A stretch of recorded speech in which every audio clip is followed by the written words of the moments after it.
It's my feel-good breakfast show.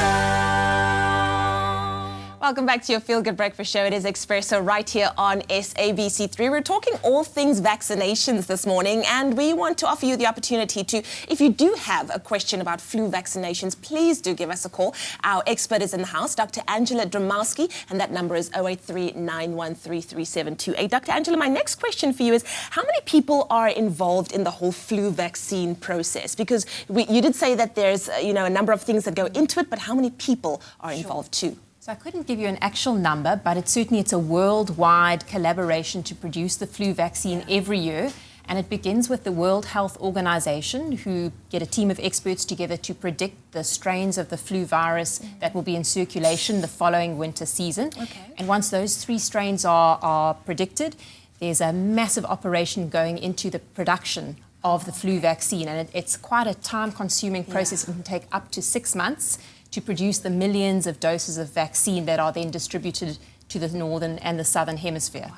So looking at something like, let's say, influenza, for instance, why is it that you need a new vaccination every year? Right, so influenza virus is actually quite different from other viruses in that it mutates slightly every year, so different strains begin circulating, and you won't have sufficient antibodies from your previous exposure to prevent catching flu with the new strains. It's a process called antigenic drift, where there's slow mutation of the virus year on year. Okay, I also heard somebody saying the other day that the flu virus is getting stronger and stronger every year. Is that true? So that's not really true. We do have pandemics of flu every couple of decades. We know, for example, in 1918 with the Spanish flu, 40 million people died globally. And we had our own pandemic recently, 2009. You might remember H1N1 swine flu. It was not quite as severe, but also millions of people around the world were affected.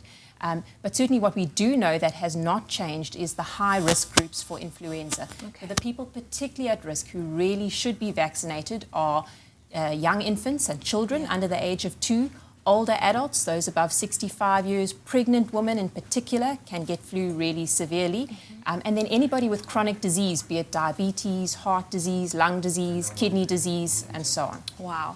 Well, this is Dr. Angela Dramowski, our health expert this morning. We're talking about all things flu vaccination. If you do have a question for us, you can give us a call on 083-913-3728. It is a very, very important topic, and after this, we're going to be talking about flu vaccination for babies, another very, very important topic. But I think it's time for us to take a little bit of a break from this, because we all know what it is, or rather what a struggle it is, to make great meals, and while trying not to blow the budget. But today, Moira shares a recipe that is that's kind to your purse and to your taste buds all at the same time.